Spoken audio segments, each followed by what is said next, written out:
Hallelujah. प्रभु आपको आशीष दे। धन्यवाद। कहते हैं हमारे जीवन की दौर है, यानी कि हमारे जीवन दो तरह की दौर पर बंधा हुआ है। एक सांसों की डोर, जो डोर है वो किस खूंटे से बंधी है।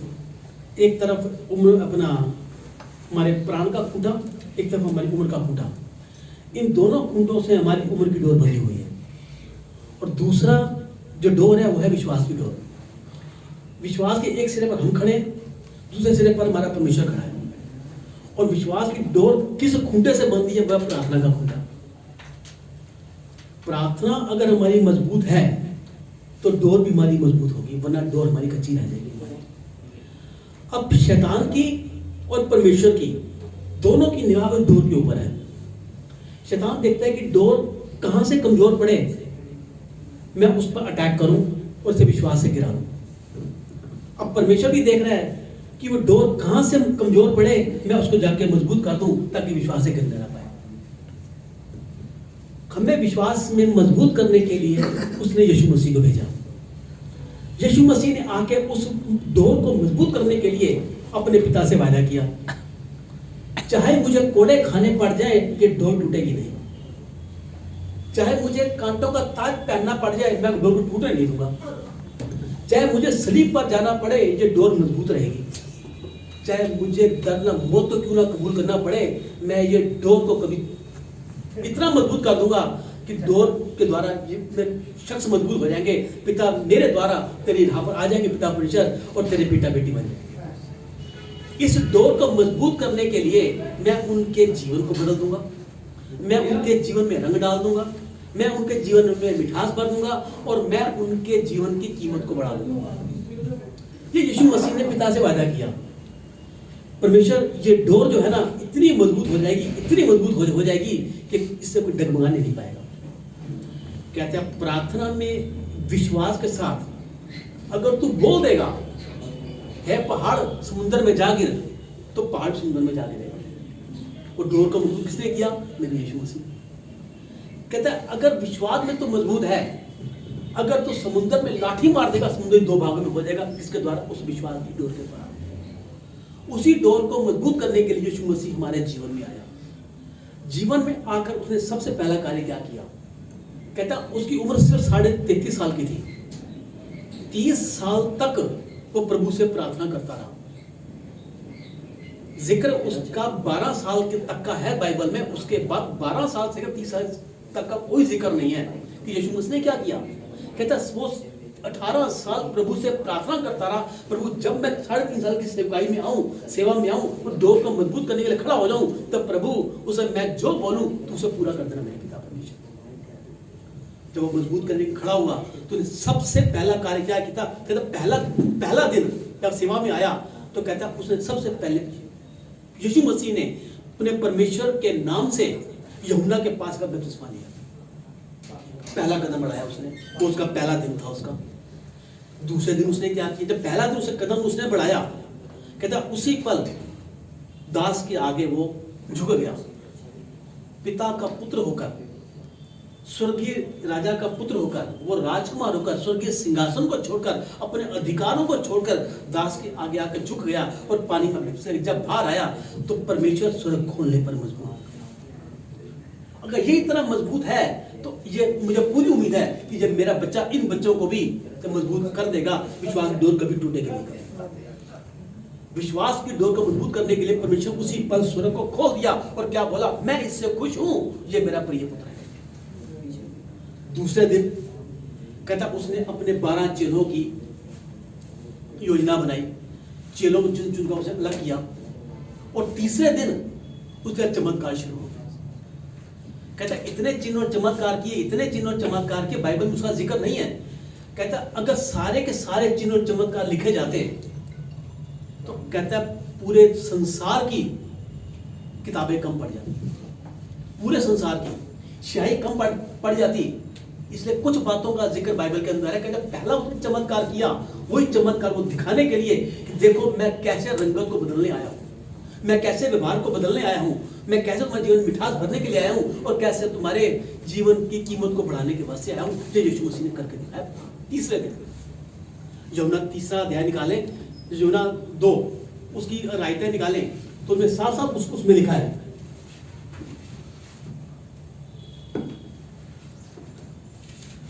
यूहन्ना 2 में कहता तीसरे दिन गलील में काना में किसी का विवाह था, किसी शख्स का विवाह था।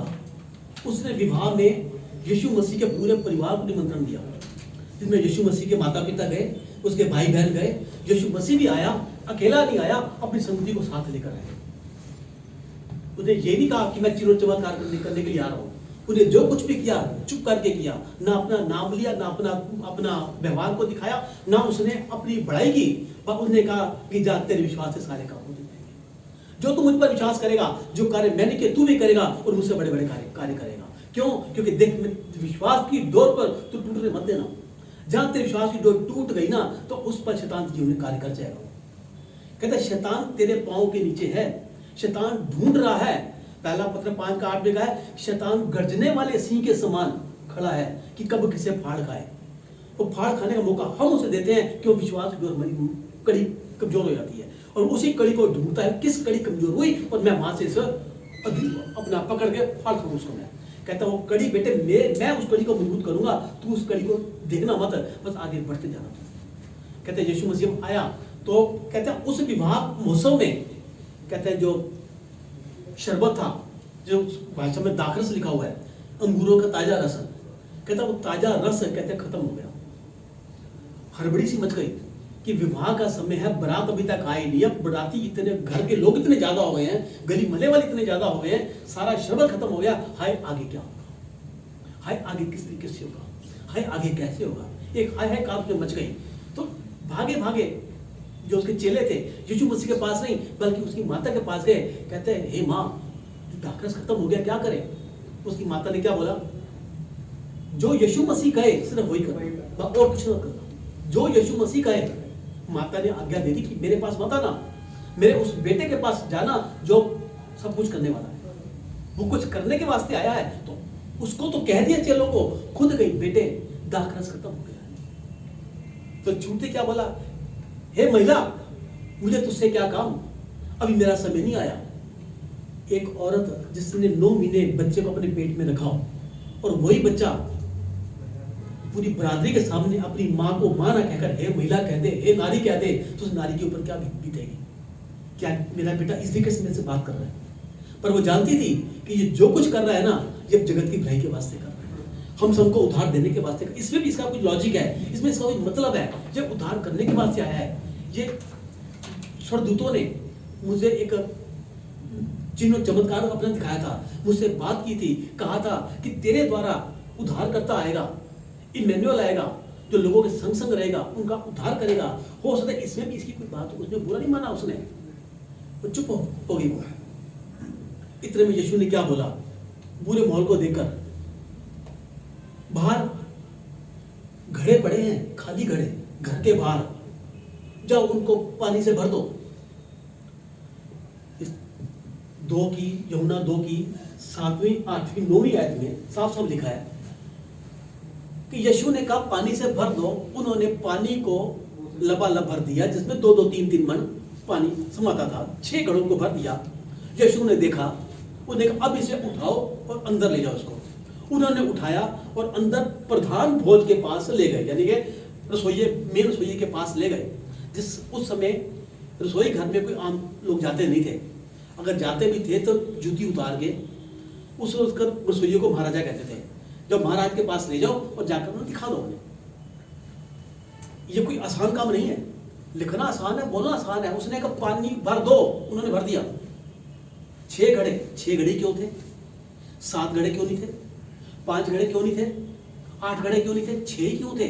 कहता परमेश्वर ने अपनी सृष्टि को 6 दिन में भरा। उन्होंने सृष्टि बेजान पड़ी थी, सृष्टि सुनसान पड़ी थी, सृष्टि अंधकार में अपना पड़ी थी। परमेश्वर बोलता गया, सृष्टि में सब कुछ भरना शुरू कर दिया। 6 दिन में सृष्टि को भरा, और 6 घड़े घर के बाहर पड़े थे, घर के अंदर भी नहीं थे। जहां 2-2 3-3 मन पानी, यानी कि एक मन में कहते हैं 40 किलो होता है। अगर 3-3 मन आए, 120 किलो 120 लीटर पानी एक घड़े में, और घड़े भी पर छोटे नहीं थे, घड़े लंबाई में ऐसे होते थे घड़े, पत्थर के घड़े। आजकल घड़े मिट्टी के हैं, मोटे पत्थर के घड़े, पत्थर को खोद के उसको घड़ा तैयार करते थे, और घड़े नीचे से पतले फिर मोटे होते, फिर ऐसे करके ऐसे खुलते थे वो। जब पानी भरना भी मुश्किल पड़ता था, 6 घड़े, नलका भी नहीं था, नल भी नहीं था, मोटर भी नहीं थी कि पाइप लगा दिया उसको भर दिया। अब पता नहीं घर में कुआं था कि नहीं था, अब बाल्टी भी थी, कुआं भी नहीं होता, बाल्टी का भी नहीं पता ना। अब नदी पे जाना है, नदी घर से कितनी दूर है, बाल्टी भर के जाना, फिर लेके आना, फिर भरना, फिर लेके आना, कितनी दूर होगी, फिर ऊपर करके डालना उसको, आधी बाल्टी डालती, आधी बाल्टी नीचे गिरती होगी। भर दो इनको, कितना समय लगा उसको भरने में, 2 घंटे 3 घंटे 4 घंटे नहीं पता। कहता उन्होंने उसे लबालब भर दिया, ये नहीं कि थोड़ा सा भरा या आधा भरा, जब तो मुंह तक, कहता उन्होंने मुंह तक लबालब उसको भर दिया। जब भर दिया तो क्या, अब इसे उठाओ और अंदर ले जाओ। अब अकलमंद इंसान तो ये कहेगा ना कि पहले खाली घड़े अंदर ले जाओ, फिर उनको भरो, ताकि पानी छलके ना।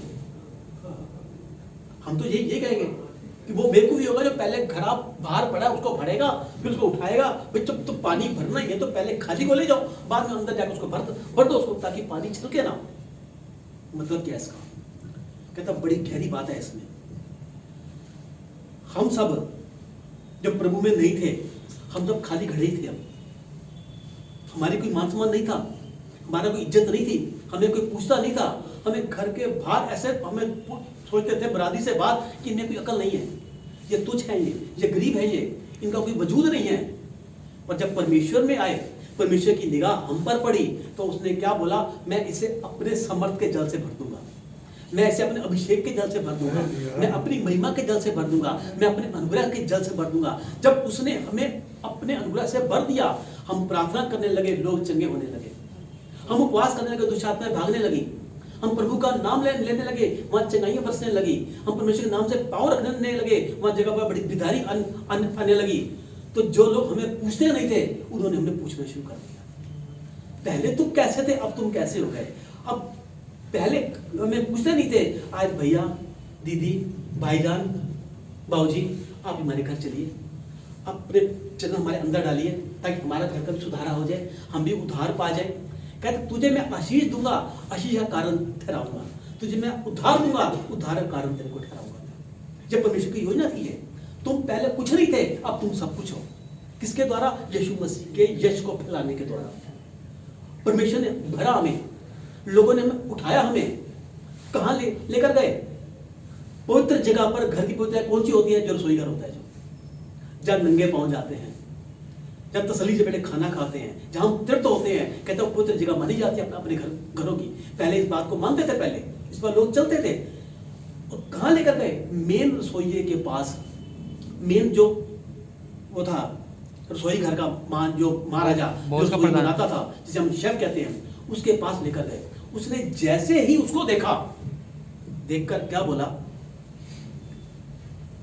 चखा उसको, ये दाखरस कैसे बन गया? पानी भरा गया, पानी वहां से उठा के यहां लाया गया। जब उठा के लाया गया तो छलका, वो जगह जगह छलकता गया। वो आंगन में छलका होगा, बरामदे में छलका होगा, हो सकता है बेडरूम से निकलता हुआ छलका होगा, लॉबी में जाते हुए छलका होगा। छलकते छलकते छलकते छलकते गया। वो पानी नहीं गिर रहा था, बल्कि आपका अभिषेक गिर रहा था। पर कहा जब तुम मेरे अभिषेक से भर जाओगे, मेरे अनुग्रह से भर जाओगे, मेरी महिमा से भर जाओगे, तो तुम्हारा अभिषेक छलकता जाएगा। तुम जहां जहां जाओगे, चिन्ह चमत्कार संग संग चलते जाएंगे। तुम्हें पता नहीं चलेगा, पर वो तुम्हारे संग संग रहे। क्यों? क्योंकि मैंने तुमको भर दिया है, मैंने अपनी महिमा से भरा है, मैंने अपने अनुग्रह से भरा है, मैंने अपने अभिषेक से तुमको भरा है। अब तुम छलकते हुए जाओगे, तुम ऐसे नहीं जाओगे। लोग तुम्हारी जय जयकार करेंगे, लोग तुम्हें पूछेंगे, तुम्हारे आगे आगे फूल बरसाएंगे। जो तुम्हें जूतियां मारते थे, आज तुम्हें फूल बरसाएंगे। जो तुम्हारा मजाक करते थे, जो तुम्हें तुच्छ जानते थे, परमेश्वर का यशायाह 60:14 और 15 आयत में कि जिसके बीच में तेरी नाम रही हुई है, उसके बीच में सदा के घमंड का कारण ठहराऊंगा। जिसने तेरी बेइज्जती की है, उसकी औलाद तेरे आगे सिर झुकाए हुए है। क्यों? क्योंकि परमेश्वर ने भरा हमें, हम बाहर थे, जैसे ही भरा हमें पता नहीं चला, दूसरों को पहले पता चल गया कि ये आते हैं तो काम हो जाता है। ये उपवास करते हैं तो शादियां भाग जाती हैं, ये प्रार्थना करते हैं तो सारे काम बनने शुरू हो जाते हैं, चिंगाइयां बरसनी शुरू हो जाती हैं, ये अभिषेक छलकना शुरू हो गया। हमसे, हम में से, आपसे और आप में से प्रभु की महिमा बरसनी शुरू हो जाती है। महिमा का कारण हम बन जाते हैं। दुनिया के लिए काम किया, दुनिया ने नहीं पूछा। जब परमेश्वर के लिए काम करना शुरू किया तो दुनिया ने पूछना शुरू कर दिया।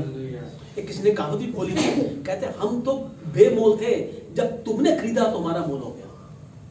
परमेश्वर ने खरीद लिया हमें। उन्होंने कहा मैंने लोगों का दाम चुकाकर तुझे मोल ले लिया है, अब तू मेरे बहुमूल्य है। तू पहले तेरा मोल नहीं था, दुनिया नहीं जानती थी, पर जब मैंने खरीद लिया, अब लोगों का दाम चुका दिया, तू बहुमूल्य हो गया। मेरे लिए, मेरे लोगों के वास्ते है। आज के बाद तुझे मेरा और मेरे लोगों का फेवर तेरे को मिलता जाएगा। तो ये देखा, ये कैसे हो गया? ये कैसे हो गया? पानी आया, कहते इतना उत्तम दाखरस। जब लोगों ने पिया तो उन्होंने क्या बोला? कहता इतना अच्छा दाखरस, पहला दाखरस कभी नहीं मिलता।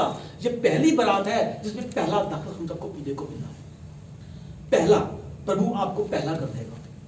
पर अल्फा और ओमेगा मैं हूं, आदि और अंत मैं हूं, दिन और रात मैं हूं, मैं भी तुझे पहला कर दूंगा। तू मुझे पहला स्थान दे, अंत में पहले मैं तेरे को करूंगा। मैं वो पहला करने के बाद से परमेश्वर आज हमारे बीच में। ये कैसे हो गया? पानी बाहर से अंदर उठाकर लाया गया, हाथों में उठाया गया। इज्जत मान सम्मान आपने मिल गई। जो आपको कुछ नहीं जानते थे, वो इज्जत के साथ, मान सम्मान के साथ आपको हाथों में उठाकर फूल बरसाते हुए आपको घर के अंदर आपको लेकर आएंगे। ये आपकी महिमा ऐसे होने के लिए जा रही है, क्योंकि आने वाला नया साल, परमेश्वर ने क्या बोला?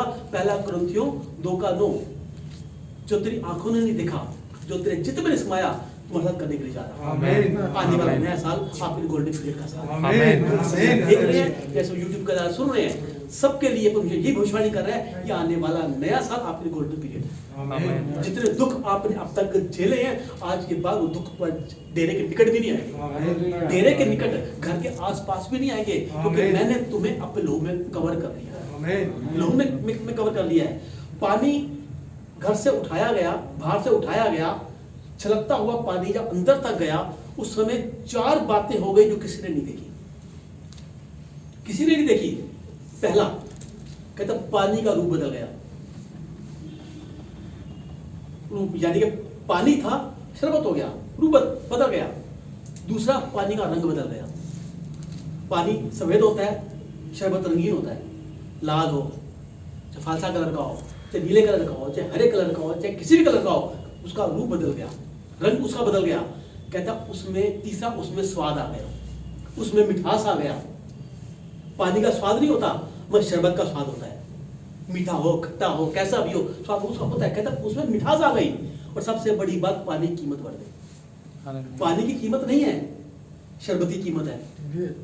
पानी का गिलास 1 रुपए का है तो शरबत का गिलास 10 रुपए का है ना? ऐसी परमेश्वर ने कहा, मैं जब तुम्हारे जीवन में आ जाऊंगा, तुम्हारे जीवन के रंगत को मैं बदल दूंगा, तुम्हारे मैं रूप को बदल दूंगा, तुम्हारे अंदर मिठास भर दूंगा और तुम्हारी कीमत को बढ़ा दूंगा। क्यों? क्योंकि परमेश्वर तुम्हारे बीच में आया। कहता इसलिए तुम्हारे बीच में आया हूं, बस जो ईमान की डोरी है, जो विश्वास की डोरी है, जिसकी एक तरफ तुम खड़े हो, दूसरी तरफ मैं खड़ा हूं, शैतान बीच में खड़ा उसे देख रहा है। तुम ये मत समझना कि शैतान उसको छुएगा। कहता है उस शैतान के छूने से पहले मैं उस डोरी को मजबूत कर दूंगा, कड़ी को मजबूत कर दूंगा, ताकि तुम डगमगाने ना पाओ, तुम गिरने ना पाओ। परमेश्वर आज हमें ऐसा बना मेरे पिता परमेश्वर कि ताकि हम छिड़कते हुए, हम खाली हो चुके थे मेरे पिता परमेश्वर, लोग हमें नहीं जानते थे मेरे पिता परमेश्वर, हमारी महिमा को नहीं समझते थे मेरे पिता परमेश्वर, हमारी बेइज्जत करते थे पिता परमेश्वर। आज भी ऐसे ही होता है पिता परमेश्वर, कोई सुनने को तैयार नहीं मेरे प्रभु जी। पर जब परमेश्वर जब तेरी राह पर चल पड़े मेरे पिता परमेश्वर, जो आपने हमें बताया यूहन्ना 14:6 में कि मार्ग, सत्य और जीवन मैं हूँ। प्रभु उस मार्ग पर तू सच्चाई से चला, जो सच्चाई से जीवन तूने बिताया, और जो मार्ग, जो उत्तम स्थान तूने पाया मेरे पिता परमेश्वर, वो मुझे भी दे मेरे प्रभु। मैं भी उस मार्ग पर चलूं, सच्चाई से चलूं और वो जीवन पाऊं जो तूने जीवन पाकर अपने पिता के दाहिने हाथ पर बैठ गया मेरे पिता परमेश्वर। हम पर दया कर मेरे पिता परमेश्वर, हम पर कृपा कर मेरे पिता परमेश्वर। वो दयालु है, दया करने वाला परमेश्वर है, वो कहता है मांगो तो तुम्हें दिया जाएगा, मांगो तो तुम्हें दिया जाएगा। यहाँ का जीवन कितना है और कितना हमने जी लिया और कितना बाकी है, ये भी नहीं पता। अगला पल हमारा कहाँ होगा हमें नहीं पता, पर परमेश्वर हम जितना जी चुके हैं मेरे पिता परमेश्वर, अब तक तुझे नहीं जाना मेरे पिता परमेश्वर। हम चाहते हैं अब जितना भी समय बचा है मेरे पिता परमेश्वर, तेरी राह पर चलने पाए मेरे पिता परमेश्वर, उस मार्ग को देखने पाए मेरे पिता परमेश्वर, क्योंकि तूने होशे 4:6 में कहा मेरे पिता परमेश्वर कि मार्ग यही है, इसी के ऊपर चलो। तो प्रभु मैं चलने पाऊँ मेरे पिता परमेश्वर। सुबह उपदेश 12:13 में तूने कहा पिता परमेश्वर अब तक तुमने बहुत कुछ सुना, बहुत कुछ तूने देखा, पर अंत में मैं तुमसे यही कहता हूँ, परमेश्वर का वायदा किया, अंत में अब मैं तुमसे यही कहता हूँ कि परमेश्वर की आज्ञा का पालन करो और उस राह पर चलो जो राह मेरा बेटा तुमको दिखा कर गया है। उस राह पर चलोगे, तुम्हारी वो ईमान की डोरी, तुम्हारी जीव और विश्वास डोरी जो पर जो मजबूत होती जाएगी। जब ये डोरी मजबूत होगी तो हमारी प्रार्थना का जीवन और कड़ा होता जाएगा। प्रभु जो खूंटे दो तरफ बंधे मेरे पिता परमेश्वर, वो खूंटे इतने मजबूत हो जाए मेरे प्रभु जी, उस खूंटों को शैतान हाथ भी ना लगाने पाए मेरे पिता परमेश्वर। हम छलके मेरे पिता परमेश्वर, हमें छलका मेरे पिता परमेश्वर, हम इतना छलके मेरे मेरे मेरे पिता परमेश्वर कि दूसरों का जीवन बदलने पाए मेरे पिता परमेश्वर। हमें तो इसलिए खड़ा किया मेरे पिता परमेश्वर, उन्हें वादा क्या किया, मैंने तुझे नहीं, तूने मुझे नहीं, बल्कि मैंने तुझे चुना है। फल ला और फल हो जा। हम फल कब लाएंगे, जब हमारी वो ईमान की डोरी विश्वास में हमारी मजबूत होगी। किसके द्वारा होगी, कहता है शैतान के द्वारा नहीं, शैतान तो खदेड़ने पर बैठा है, पर हम शैतान की धाड़ को देखकर हम अपना डर जाते हैं। कहता है वो बिना दांतों के, बिना नाखून का शेर है, वो तुम्हारा कुछ बिगाड़ेगा नहीं, तुम्हें कुछ कहेगा नहीं, बस एक धाड़ देकर तुम्हें डराएगा। वो कहता है डरने की जरूरत नहीं है, डरो मत। कहता है मैं तेरे साथ हूं, तू जब जब पुकारेगा मैं दौड़ा चलाऊंगा, तू जहां जहां जाएगा तेरे संग संग रहूंगा मैं, बस तू विश्वास से मेरा दामन पकड़ ले। क्या आज हमने उसका दामन को पकड़ा? हम वो दामन को पकड़ना चाहते हैं और हम पर दया कर मेरे पिता परमेश्वर, ताकि वो दामन इस तरीके से पकड़ ले मेरे पिता परमेश्वर कि हम दामन को छुए और प्रभु हम चंगाई को प्राप्त करें। और दामन को पकड़ना क्या, तू छू भी अगर लेगा ना मेरे दामन को, तो तू कहां पहुंच जाएगा। जैसे उस औरत ने छुआ था, क्या कहा था उसने, प्रभु तू इतना चंगाई देता है, तू इतना समर्थी है, तू इतना उद्धार करता है, तू इतना अभिषेक से भरा हुआ है, तू बात करता है तो लोग चंगे हो जाते हैं, तू देख ले तू शांता भर जाती है। अगर तुझ में इतनी समर्थ है तो तेरे कपड़ों की समर्थ होगी पिता परमेश्वर। मैं तेरे पास नहीं आ पा रहा पिता, या नहीं आ पा रही पिता परमेश्वर, अगर मैं तेरा कपड़ा भी छू लूंगी तो चंगी हो जाऊंगी। परमेश्वर आज हम उस लिबास को छूना चाहते हैं मेरे पिता परमेश्वर, हम उस लिबास को छुएंगे, हम भर जाएंगे पिता परमेश्वर, हम छलक जाएंगे मेरे पिता परमेश्वर, ताकि हमारे द्वारा तेरा देश उद्धार पाएगा मेरे पिता परमेश्वर। क्योंकि तूने कहा है प्रभु जी, वायदा उसका याद दिलाओ, वायदा उसको साथ करो। बाइबल सारे वायदों से भरी पड़ी है। हम प्रार्थना करें, सिंपल प्रार्थना करते हैं, उसका वायदा याद नहीं उसको दिलाते। वायदा याद दिलाओ, प्रभु तूने कहा है यशायाह 60 की पहली आयत में, उठ प्रकाश मानो तेरा प्रकाश आ चुका है। प्रभु मुझे प्रकाशमान कर मेरे पिता परमेश्वर। तूने कहा है प्रभु यूहन्ना 15:16 में कि मैंने नहीं, तूने नहीं, बल्कि मैंने तेरे को चुना है। और जब तूने मुझे चुना है तो वो प्रकाश मुझे दे मेरे पिता परमेश्वर, ताकि उस प्रकाश को लेकर मैं प्रकाशमान हो जाऊं और दुनिया को प्रकाशमान करने पाऊं मेरे पिता परमेश्वर। मैंने दुनिया के लिए काम किया, दुनिया ने मेरी कदर नहीं की मेरे पिता परमेश्वर। जब मैं तेरी राह पर पहला कदम बढ़ाया मेरे पिता परमेश्वर, तूने मुझे कहां से कहां खड़ा कर दिया मेरे प्रभु जी। प्रभु आप मुझ पर दया कर, इतनी दया कर दे मेरे पिता परमेश्वर कि प्रभु तेरा अभिषेक मुझ पर उतरे, तेरी समर्थ मुझ पर उतरे, तेरा अनुग्रह मुझ पर उतरे, और तेरा वो प्रकाश जो तू देना चाहता है वो प्रकाश मुझ पर उतरे पिता परमेश्वर, और मैं तेरी राह पर चलते हुए तेरी सृष्टि को प्रकाशमान करने पाऊं मेरे पिता परमेश्वर। कहते हैं अपने लिए मेहनत करोगे, अपनी चीजों को इकट्ठा करोगे तो तुम्हें अपनी मदद खुद करनी पड़ेगी। अपने लिए मेहनत करोगे, अपनी मदद तुम्हें खुद करनी पड़ेगी। जब तुम खुदा के लिए मेहनत करोगे तो पूरी कायनात तुम्हारी मदद करेगी, पूरी सृष्टि तुम्हारी मदद करेगी। कि कोई तो उठा, किसी ने तो पहला कदम बढ़ाया परमेश्वर के कार्य को पूरा करने के लिए, हम इसके साथ हैं। कहता तू पहला कदम बढ़ा, मैं जगत के अंत तक नहीं, अनंत काल तक मैं तेरा साथ दूंगा। वो देने वाला परमेश्वर आज भी हमारे बीच में है। कहता तुझे मैं छलकाना चाहता हूँ, तुझे मैं भरना चाहता हूं, तुझे मैं विश्वास कर मुझ पर कि जो कार्य मैंने किए तू भी करेगा, मुझसे बड़े बड़े कार्य करेगा, मुझसे बड़े बड़े कार्य करेगा। तो एक बार कर तो सही, देख मैं तेरे मुंह के फल सज्जन आ लूं, तू जैसा बोलेगा वैसा होता जाएगा। तू कदम तो बढ़ा दूं, तेरे कदमों को मुबारक ना कर दूं तो मुझे कहना, हाथों को अच्छी चीज ना कर दूं तो मुझे कहना, तेरी जुबान को ब्लेस ना कर दूं तो मुझे कहना, समय से पहले भूमि पर मैं ना बसाऊं तो मुझे कहना, स्वर्गीय झरोखे ना खोल दूं तो मुझे कहना। तो पहला कदम तो बढ़ा दूं, तुझे मैं ना छलकाऊं तो मुझे कहना, अपनी समर्थ का जल न भर दूं तो मुझे कहना, जो जल मैं तेरे अंदर भरूंगा और तुम्हारे अंदर से जीवन की जल की धाराएं बहेगी और उन धाराओं में जो आ जाएगा वो अभिषेक से भर जाएगा। जो परमेश्वर का वायदा है। परमेश्वर हम भी भरना चाहते हैं, छलकना चाहते हैं, ताकि परमेश्वर जो उस दायरे में आए प्रभु अभिषिक्त हो जाए मेरे पिता परमेश्वर, वो उद्धार पा जाए मेरे पिता परमेश्वर। हमें सिखा मेरे पिता परमेश्वर, हमें क्या करना है मेरे प्रभु जी।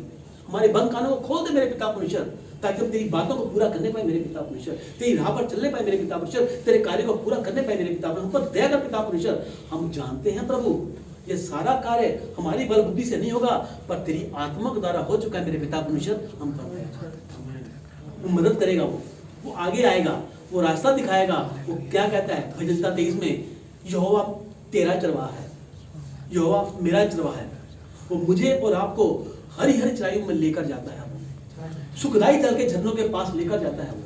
उसने हमारे सरों पर तेल मला है। देखो हमारा कटोरा उमड़ रहा है, दुश्मनों के हमारे लिए वो मेज बिछाता है। वो कहता है कि निश्चय, पक्का पक्का, जब निश्चय कह दिया, निश्चय भलाई और करुणा तेरे संग संग रहे। भलाई और करुणा क्यों? क्योंकि मैं भलाई करता हूं, मैं भलाई करता हूं, मैं अनुग्रह दाता हूं। मैं अपना भला होने के नाते तुझ पर भलाई बरसाऊंगा, मैं अनुग्रहकारी होने के नाते अपने अनुग्रह से भर दूंगा, मैं अभिषिक्त होने के नाते तुझे अभिषेक से भर दूंगा। मैं ऐसा तुझे भरूंगा, ऐसा भरूंगा कि जब तू छलकेगा तो उसमें से जीवन की जल की धाराएं बहेंगी। मेरे साथ भी ऐसे होता था, तुम्हारे साथ भी ऐसे होगा। क्या तुम करने को तैयार हो? क्या तुम आने को तैयार हो? क्या तुम बातों को मानने को तैयार हो? बस मेरी आज्ञाओं का पालन करो और कुछ मत करो। मैं तुम्हारे बलिदान से खुश नहीं होता, वो साफ साफ कहता है।